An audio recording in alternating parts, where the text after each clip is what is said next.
Bonjour tout le monde et bienvenue sur ma chaîne. Si vous n'êtes pas encore abonné, abonnez-vous dès maintenant.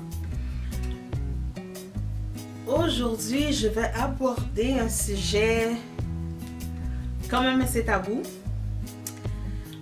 J'ai pas eu le courage l'année passée de faire une vidéo là-dessus. Mais là, je me dis, bon, regarde, je vais prendre mon courage à la main, puis je vais faire une vidéo là-dessus. Donc, comme vous avez pu voir dans le titre, c'est « Je vis avec une dépression ». Certains diront, ben, ça ressemble pas à quelqu'un qui est en dépression. Mais honnêtement, ça ressemble à quoi quelqu'un qui est en dépression? Est-ce que ça ressemble, comme qu'on voit à la télé, la personne, elle est tout le temps couchée, elle s'arrange pas, elle a l'air de n'importe quoi, puis c'est tout. Non, c'est la personne, elle peut continuer à faire sa vie, elle peut aller continuer de travailler, s'occuper de ses enfants, mais c'est plus un automatisme. Puis, je pense pas qu'il y a des raisons particulières pour qu'une personne soit en dépression ou dépressive. Ça dépend, moi je pense que ça dépend de qu'est-ce que la personne elle a vécu. Dans mon cas, honnêtement, je m'attendais tellement pas à ce qu'on me dise que, regarde, Cindy, t'es en dépression. C'est arrivé comme ça, je savais pas, puis c'est vraiment... c'est plus quand j'étais suivie en psychologie à l'hôpital, avec le psychologue de oncologie. C'est là qu'elle m'a dit, ben, ce serait bien que tu ailles voir ton médecin, mais tu as des symptômes de quelqu'un qui est en dépression. Mais pour moi, c'était plus... La manière que je me sentais, c'est que j'en avais ras-le-bol d'être malade. Donc, pour ceux qui n'ont pas encore vu ma vidéo que j'explique que j'ai le cancer, ben, ça fait déjà 6 ans là, que je vis autour du cancer. Là, ça fait 2 ans que je suis en rémission, ça va. Mais je pourrais pas vous dire que je me sens en top shape et tout. Puis oui, je suis capable de faire ma vie. Donc, la dernière vidéo que j'ai mis, je suis allée faire du ski. Ça m'a fait du bien. Il faut que je trouve des activités. Puis j'avais même rencontré un psychiatre à l'hôpital. Puis lui-même, il m'a dit, je comprends pas comment ça se fait que tu es encore debout après tout ce que tu as vécu. Puis que tu continues encore à avancer. Il dit, avec tout ce que tu as vécu, d'autres personnes seraient déjà à terre. C'est pas une tape sur l'épaule que je me donne, c'est juste que pour lui, j'ai tellement eu beaucoup de choses, puis il dit, tu aurais pu craquer avant ça, mais si c'est maintenant que ça sort, ben, faut que ça sorte. Puis il a dit, si tu as besoin de médication, ben, ton entourage n'a pas besoin de le savoir. D'ailleurs, pratiquement plus que la moitié de ma famille ne le savent pas que je vis avec une dépression. Je pense qu'ils vont l'apprendre maintenant. Puis oui, genre, tu sais, je ne l'écris pas haut et fort, je continue. Je suis capable d'aller au cégep, je vais à l'école et tout. Ça m'occupe l'esprit. Honnêtement, ça m'occupe l'esprit. Je prends la médication. Je pense que je vais avoir besoin d'un ajustement. Parce que souvent, je me sens vraiment pas bien. Puis je me dis, tu sais, à quoi ça sert de continuer? Puis je pleure encore, mais moins qu'avant. Mais si je fais la vidéo, c'est vraiment pour, juste pour dire aux gens, regarde, vivre avec une dépression, en étant dépressif, il ne faut pas avoir honte de ça. Si vous avez des gens autour de vous qui sont très compréhensibles, ben faites-leur confiance. Si vous avez un médecin aussi que vous faites confiance, allez-y. Moi, pour ça, je suis chanceuse. J'ai un médecin en or, j'ai très confiance en lui. C'est sûr, c'est dur initialement d'ouvrir mon corps, puis mon cœur, puis de lui parler. Mais j'apprends à le faire.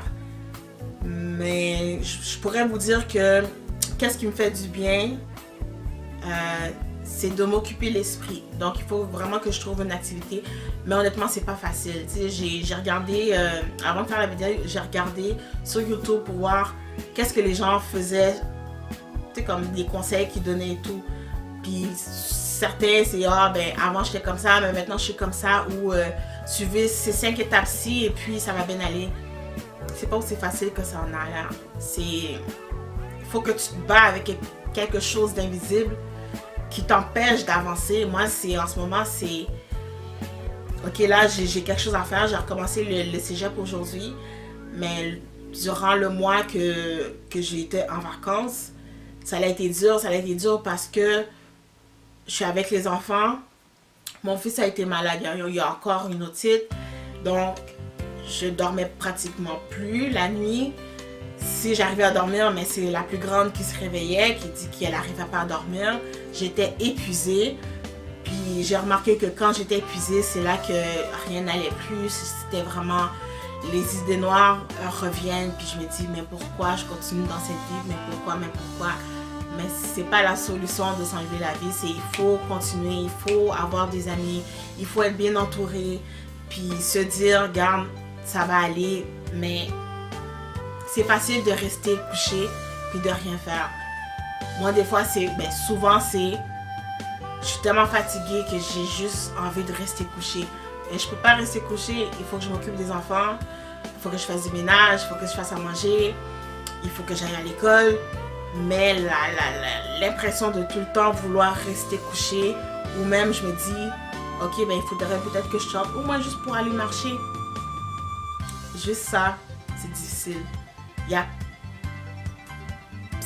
a l'anxiété là-dedans aussi.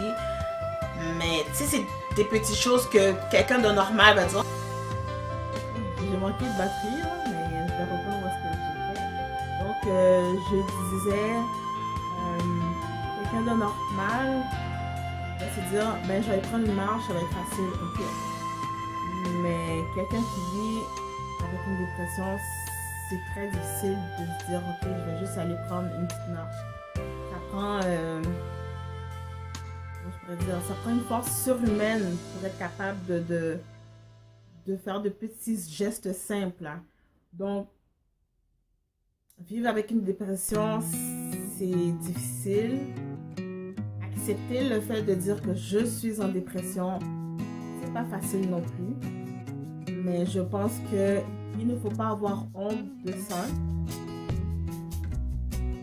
Il faut juste se faire confiance puis se dire que ça va bien aller, à un moment donné ça va passer, ça va réussir à passer. Donc, il faut juste rester actif, se trouver des activités qu'on aime faire et même aussi se donner le temps de passer à travers cela.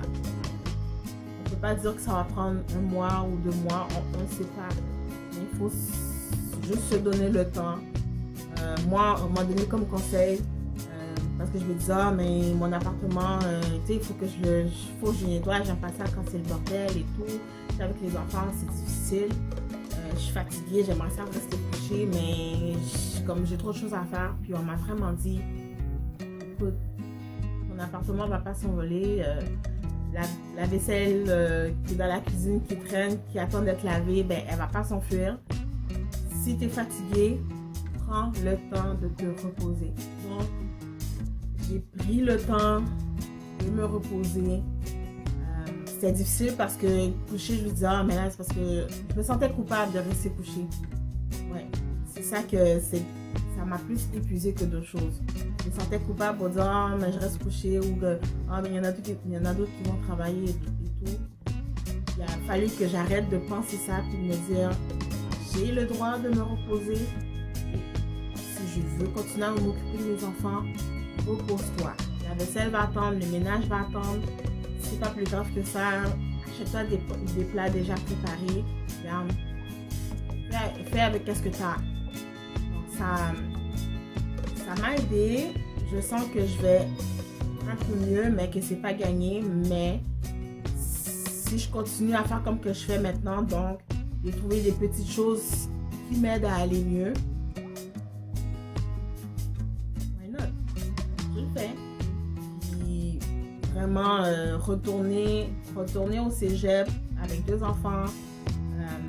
C'est pas facile. difficile, mais ça m'occupe l'esprit. Puis je sais que je vais y arriver. Puis regardez, j'ai terminé la première session. Pas de problème, mais donc c'est cela. Donc j'espère que vous avez aimé la vidéo. Je tiens à souligner aussi que le 31 janvier, c'est la cause, Belle Cause pour la cause. Donc ceux qui sont avec Belle, texter, appeler quelqu'un pour parler. Il y a des fonds qui vont aller pour de différentes causes. Donc, j'espère que vous avez aimé la vidéo. Si vous avez aimé, mettez un pouce en l'air. Abonnez-vous. Puis, si vous voulez commenter, commentez la vidéo. Et je vous dis à très bientôt parce que c'est sûr que je vais refaire d'autres vidéos. Donc, merci de m'avoir écouté et à la prochaine.